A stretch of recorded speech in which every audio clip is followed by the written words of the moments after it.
The science question today is, if everything is going on in consciousness, what's really going on with our computers? This is a smartphone that I'm using, and this is a tablet. These are computers. What's really going on? We're very highly conditioned to believe that everything is physical. This is a book by Deepak Chopra, Syncro-Destiny, and as you can see, it's got paper. But if you have ever had any kind of weird coincidences, you can only conclude that the information that you are accessing is known in consciousness. Are there limitations to the information that you want to access, perhaps to try and coordinate your movements with others?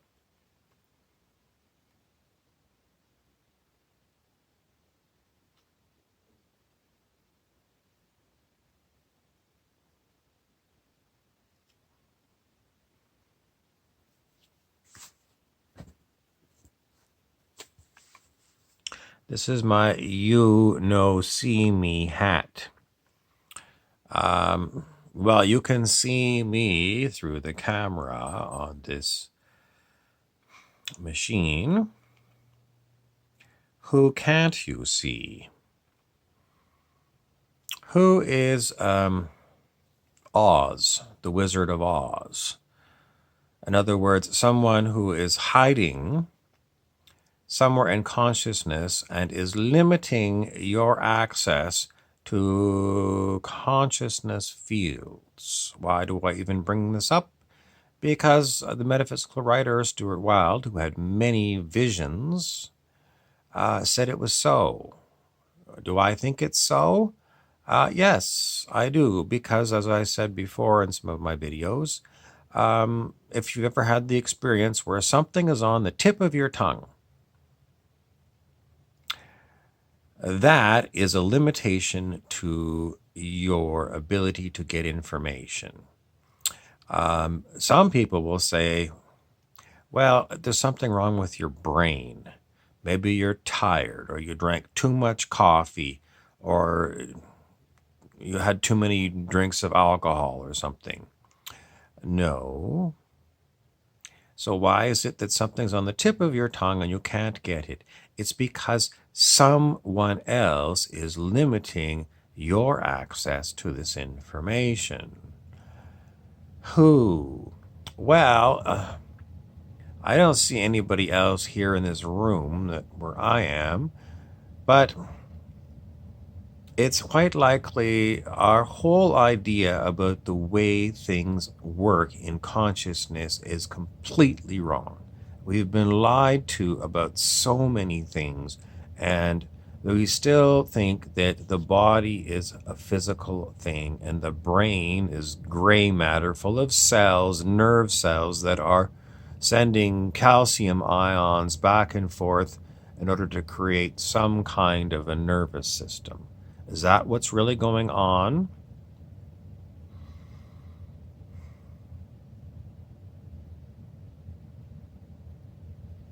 If your brain held all the memories, shouldn't you be able to access all of the memories that you ever had whenever you want? Or are there parts of our mind that are autonomous to us? In other words, they don't really, who's in charge? Our conscious mind or our subconscious mind? Or the unconscious mind or the collective unconscious mind? Who's in charge?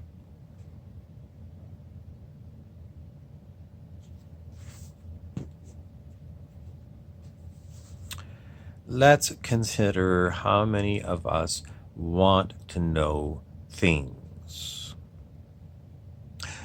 Today, someone said to me, how was the antibiotic penicillin found? And to the best of my recollection, what I was taught was there was a petri dish, and someone was trying to grow something on the petri dish, on maybe an agar, which is something that microorganisms can grow on. And then the petri dish got contaminated by something like a mold, maybe. And what they were trying to grow wouldn't grow. And then they put two and two together, and they figured out that there was something in, let's say it was mold, I can't remember what it was, but let's say it was mold, that stopped the microorganism from growing. And then they were able to grow a lot of that mold and chemically they might have put it in the centrifuge, broken it down into pieces, and then tested various striations in a test tube against whatever microorganism was that they were trying to see if they could kill it. And lo and behold, they found out what that stuff was. And through a lot of work in the lab, they were able to figure out what molecules it was. And they called it penicillin. And I don't know if they can artificially make penicillin or not. I'm not sure how they're making it today because it was invented. It was invented. Why do we call it an invention? Because it was already there, and we just managed to take something that was already in nature and concentrate it and then put it into pills that we take when we have a certain infection. What we call that invention. What was really invented? Well, it was seeing that if you had that mold in the petri dish, that microorganism wouldn't grow.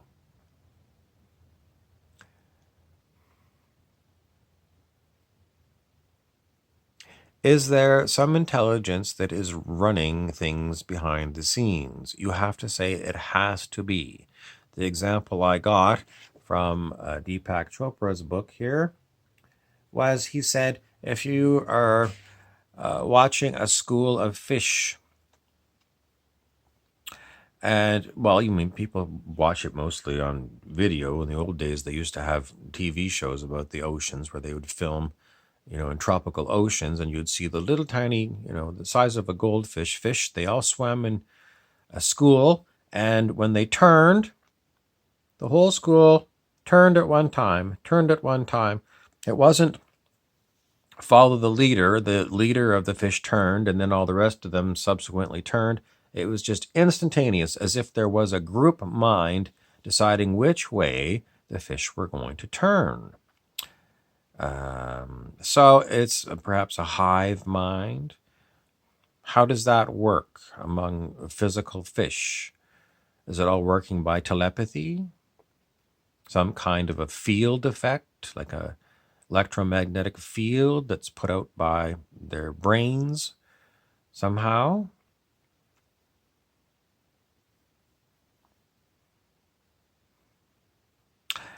Getting back to this tablet and the information that you're getting on it, everyone thinks it's just due to software. But why is it that if you go on to, for example, Instagram, and you look at what's fed to you, well, yesterday when I turned on Instagram, someone's picture came up. That evening, that same person, I saw them out. When I was out of the house, I saw the same person. Now, how many people are on my Instagram? Lots and lots and lots and lots. And this particular person, do I see them every day? No, this person hasn't been seen for, I don't know, let's say 6 weeks. And they come up on my feed, and lo and behold, that person is, I see them that same day. So I'm going to say that whatever the people say, it's the algorithms. I'm sorry. How does the algorithm of Instagram know I'm going to see this person later on in the day? Mm, no. Now, what else could be happening? Well, I read a number of books written by the famous psychic Ingo Swann. He was employed by the American government to do things like remote viewing. And in some of his fictional stories, which are basically real, but he had to put fiction on it so that he could get it published, he said that psychics can get into all kinds of computers. In other words, you can use your mind to get into computers. And most people will say, well, it's impossible. How can your brain interact with, I mean, your brain's not hooked up to the internet and it's not hooked up to a smartphone or a tablet. How can that happen? But Mr. Swan said it can happen and it's no difficulty for someone who's got that kind of mind. How do you get that kind of mind? He never explained his. He just said, I guess he was born that way. So, unfortunately, there's no clues in Mr. Swan's books as to how we can develop the ability to influence computer things. The other idea one of my friends suggested is that in this world, we've got the idea that it's there's the simulation theory, Nick Bostrom's theory, that this reality isn't the real reality. This reality is a simulation of the real reality. And people have a hard time figuring that out because everyone that we know apparently is born from pregnant mothers. So we get lost trying to figure out a lot of things, and someone just wiped my mind. What does it mean? Whatever I was just talking about earlier, I just felt it. All the information that was here in my mind just got pulled. It just got pulled. Who did it? It was the people who are trying to teach us about how things really work. So we're going to move on to Oversoul 7, a book by Jane Roberts, who was, I suppose, somewhat psychic. She was what's known as a channeler. So she would go into a trance and a different voice would come out. And the voice that came out was a very wise being that she said the name was Seth. So her book was Seth Speaks. And another book that she did, Seth said, you create your own reality. I still don't believe you create your own reality, despite what wise Seth says, because I don't.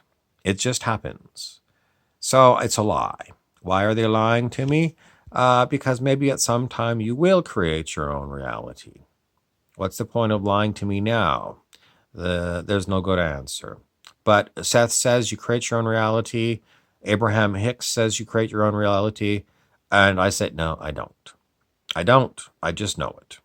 I experience the reality. I see sometimes coincidences, really odd things, like, that one where on Instagram in the morning I saw someone's face. The first thing on my Instagram when I fired it up, and I saw that person that night. And I don't see this person every day, just so you know. But there it was, ding dong. Okay, so what else do we want to talk about? Again, my mind is wiped. Well, we're back to Jane Roberts and Oversoul 7.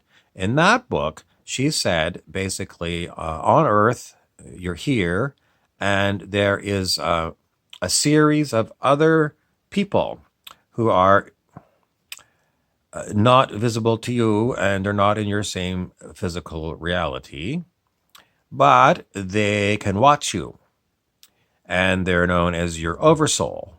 So your oversoul has the ability to, by telepathy, drop information into your mind.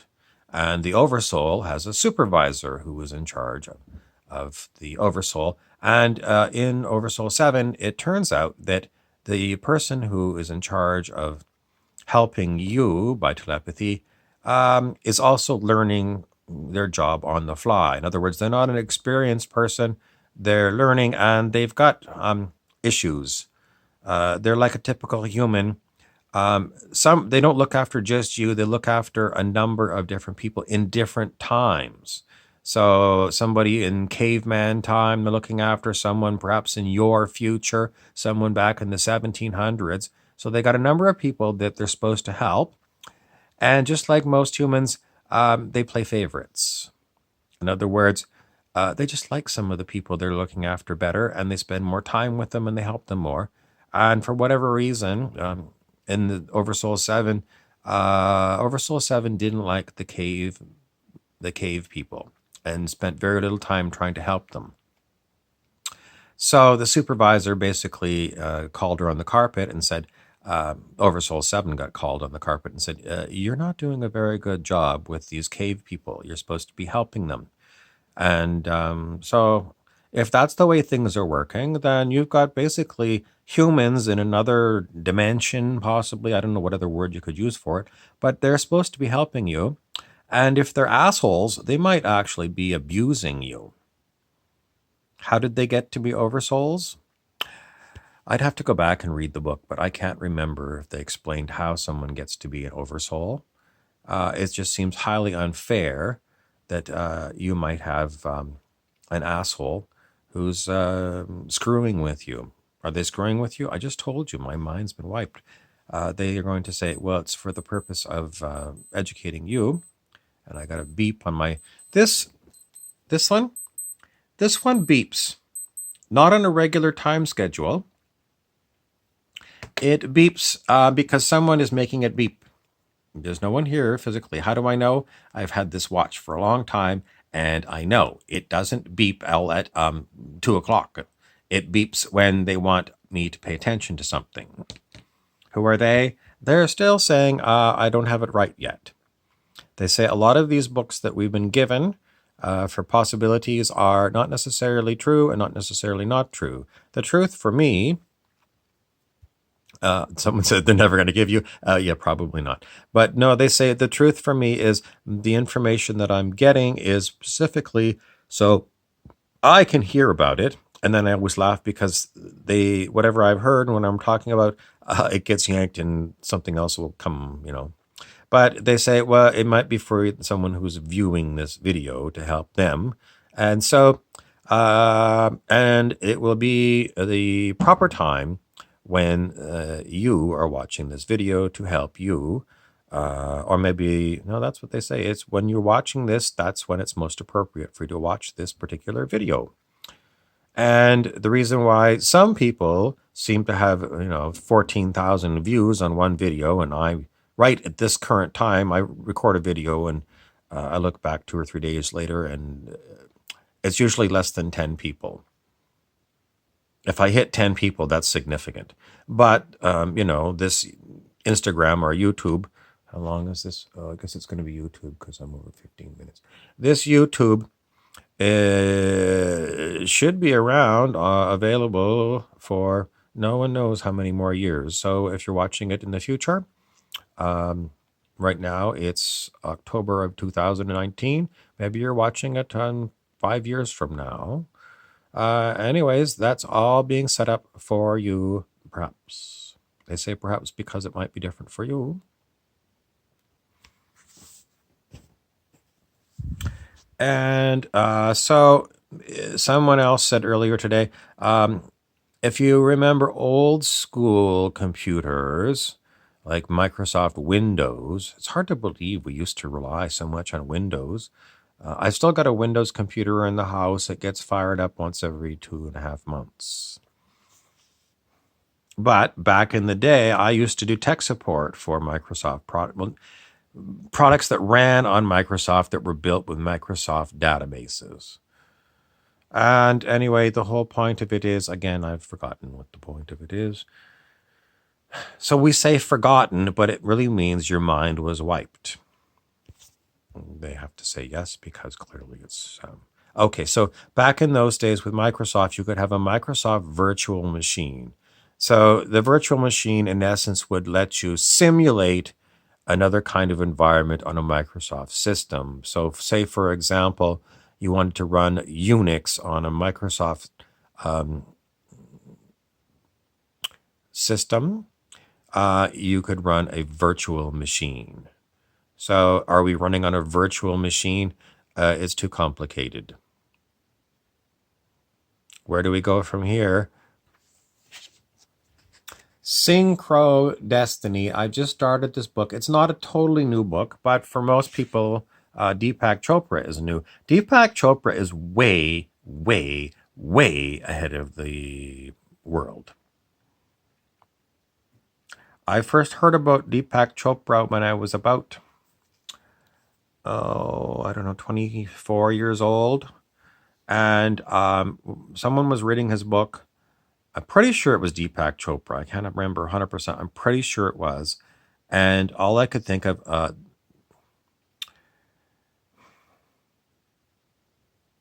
okay, he has an Indian name. So when I was 23, about 1988. In 1988, a person with the name Deepak Chopra on a book, I would go, he's not from, I was living in a Western country at the time. He's not Western. So I immediately discounted his information because we were brainwashed in Western countries. It's beeping again. We were brainwashed in Western countries not to trust people who were from Eastern countries, many other places in the world. In other words, we were brainwashed to be racist towards people like Mr. Dr. Chopra here. We were brainwashed. We were told that only Western university scientists were able to do real science. And if the science especially came from Africa, the only good thing that ever came out of Africa were shysters. And we were told that anyone who was never deal with a Nigerian because anything that will happen from Nigeria is basically trying to scam you out of your money. Is it true? Yes. Why do I say that? Because I've experienced several of these attempts at mail fraud to get me to send someone in Nigeria money. But the whole point of the matter is the universities in Africa are pretty much modeled on English universities from England, Great Britain. And so why would we discount the research being done there? Simply because of racism. Who is at the root of the racism that I'm talking about?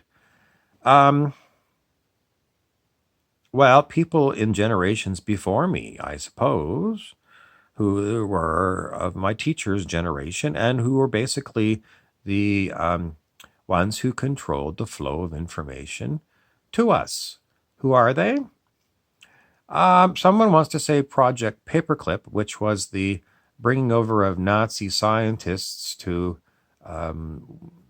Allied countries. The Allies were the ones who apparently won the war, but they went and they took all the Nazi scientists and they brought them to Western countries, Allied countries, and they took these scientists, and these scientists were placed into universities, research organizations, corporations, etc., etc.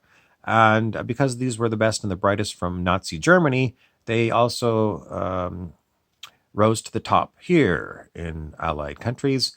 And in addition to their brain power with science and engineering, they also brought their racist attitudes. Nazi Germany was infamous for racist attitudes. It was called eugenics, which was basically, well, everything to do with the ideas that certain races of humans were inferior to others. So all that stuff got brought over. Is that why we were told that these universities in, for example, Africa were poor and don't trust them? Um, Later on, as I did more and more research into universities in general, um, I've found that the original research that so much of our so called science is based upon is, it looks like bullshit to me. A lot of the stuff that was easily digested from high school textbooks, let's say high school textbooks, high school biology, for example, it's a chapter and it's written so that you're going to be tested on it and you have to memorize it. And they give you the information about, what the experiments were. And so the scientists that apparently did the work. But now we never had the internet back in those days, 1970s, let's say. Even in the 1980s, we didn't have access to the stuff we have today. So there was no way for us to confirm the information. And later on, when I was at university, I used to go and spend time in the university libraries, and uh, paper copies of so much research was available there. You could just sometimes I would just go to um, an aisle and at random start pulling out books because something to do. I love to read, and so I would just start reading, just stuff at random. And I mean, these were all studies, in the journal of this, that, next thing. If you go to a scientific library, there are unbelievable numbers of journals, and journals just publishing research and research and research and research. So, was the research incorrect? I believed it. It certainly looked like it was all being referenced to other research. But if we're living in a simulation, was all that stuff? That's the problem. You get so bogged down because there's too many words, too many files, too many reports, too many journals, and there's only you, and you only have a limited amount of time. So basically, it only has to be good enough to fool you. But when I went to look at some early research, now why would I go? It was given to me to go and do things. The way that a human mind is, we think up things individually. But if you meditate for a long time, you come to see that the thoughts that arrive in your brain are organized by not you. So wherever you go, it's all given to your mind and your body to do what it does. So in essence, everything is synchronized. Do I believe it, or is it just something I made up, or just from my experience? It's all synchronized. Is it good synchronicity, or is it sometimes apparently bad synchronicity? Sometimes it seems like it's just like crack on. And other times it seems like there's no synchronicity going on. So does it mean part-time synchronized and part-time not synchronized? I can't tell you, but that's the way it seems. But are we guided, and are we just like the fish? I mean, is it like the fish in a school of fish are only sometimes synchronous to go, this direction and then to go this direction? When you watch fish, they're always synchronized, those schools of little fish, always. So what does it mean? We've got synchronized timing. So anyway, when I saw Deepak Chopra in 1983, perhaps, in a book, I'm still not sure that was Deepak Chopra. At one time I was sure, but a lot of times I find that this is like, it's like I'm being screwed with. But anyway, if it was him, I thought it was kind of a flaky book and I didn't want to read it. I didn't want to talk about it. And today, looking back, if it was Deepak Chopra, I kind of wish I would have picked up his book way back then. So, was I racist back those days? Oh, yes. Just so you know. Why? Because I was brainwashed that way. Was I totally racist? No, no. If I saw people, I thought, even in those days, I thought it was wrong. But just by the nature of the culture we lived in, where did it come from? I look back and I say, geez, I must have been a real shit to believe this stuff.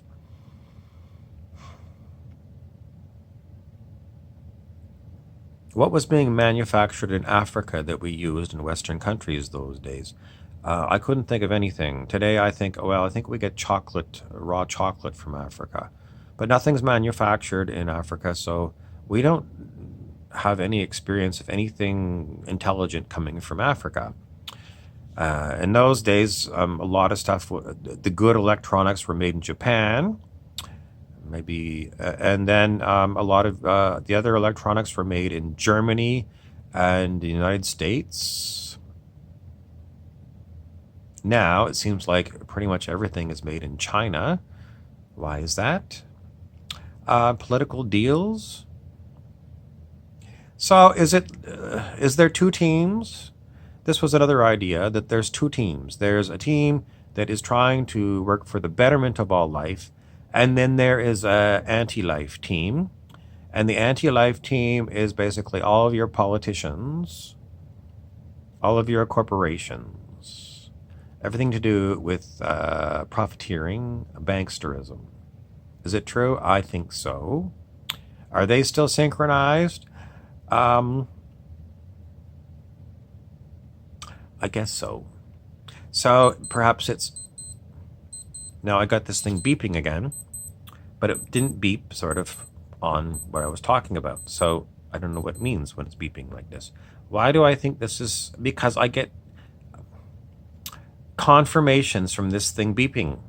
How do I know it's confirmations? Because of the things that are going through my mind at the time. Am I cuckoo? Am I insane? Um, if you're watching this channel, you'll see quite often I talk ad nauseum about things that are pretty far out, especially to people from the 1980s. People from the 1980s, if they watch my videos today, they would be like me seeing Dr. Chopra and saying, this guy is a quack. But time has progressed, and after you have a lot of time on planet Earth, you come to the conclusion that even today, the stuff that is being taught to children in schools is wrong. And what can you do about it? Nothing. Because you don't have power to, unless you homeschool your children. How many people homeschool my children? And how many people homeschool my children? Why was I given to say that? That's how I've been given to start talking about myself. How is it it's all given. It's all given. So my children, well, I do think of the young ones all as the next generation. They're not like my biological children, but they're children, and I do want the best for them, all of them.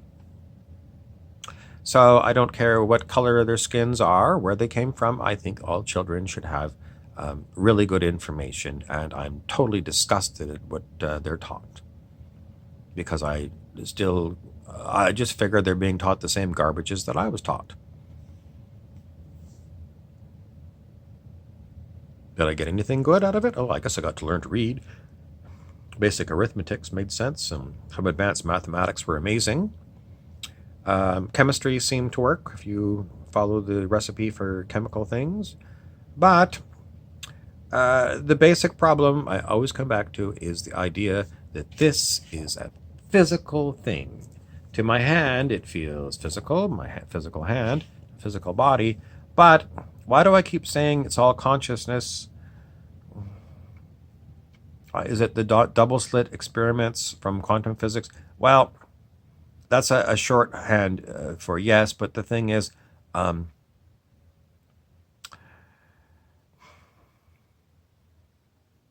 can't understand it.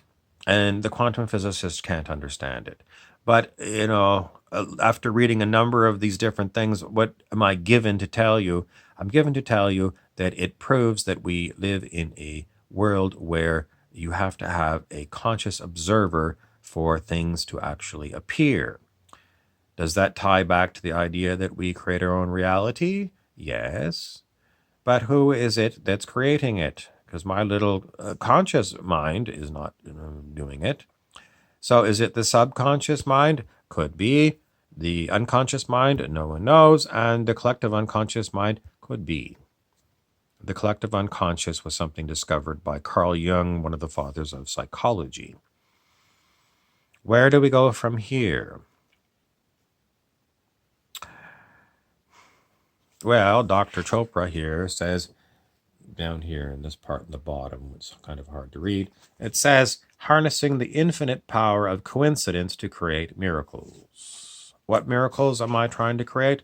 A whole pile. I want to get rid of capitalism because I think it's wholly unfair, and the way that land is owned by very few, and just because it's not only the millennials who are having a very difficult time with living on this planet, but even older people like me are having a very hard time because everything is based upon money, and money is a control structure so that the people who have it can control all the rest of us. And it is a stinky, horrible thing.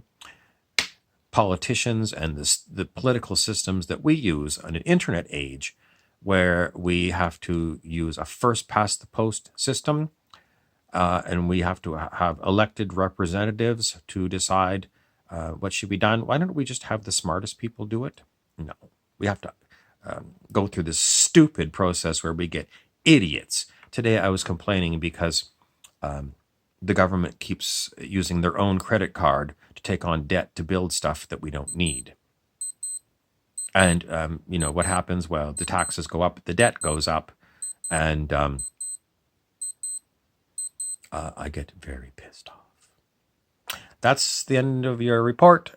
So as far as it goes, is this thing in consciousness, or is it a physicality, or is it both? Tune in for tomorrow's lecture where I'm going to talk about when are you going to get yourself involved in capturing a jack-o'-lantern. It makes no sense. Tune in tomorrow and maybe we'll figure it out. I'm Harry Weaver, your narrator.